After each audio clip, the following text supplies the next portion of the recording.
I was born into a Christian family, and since I was really young, I had been following my parents to church every Sunday, and it just became a routine. I would sit through Sunday school, learn about the different stories of the Bible, who he was, what he did for me, but never really took any of it seriously. Jesus pretty much took a backseat. So in high school, I was still living for myself, not looking for God, but putting more importance on worldly possessions or getting good grades that my parents want for me, and how it would be able to please them at that point of time. Every year the high school group would have a church camp, and against my resistance, my mom would pay for the camp, and this will kind of force me to go to the camps. So one of the nights my youth leader came and prayed for me, and that was when I first encountered God's presence in my life, and yeah, God just broke down all my walls.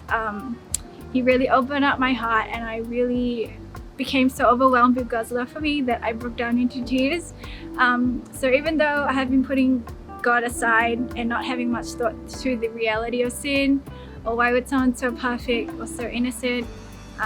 come down to exchange his life on the cross for me, yet God has always been there patiently waiting to reveal himself to me in his own timing. At that moment, I felt such a big sense of relief, peace and joy within me, and all the worldly importance that I held onto disappeared. It really made me question my priorities in life and what it would be like to truly live for God.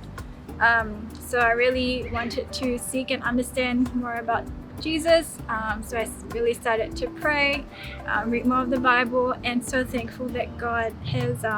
placed such amazing godly people in my life from high school to church, and see how God has also worked in their lives as well. So I really came to understand the everlasting implications of sin and what it has on my life,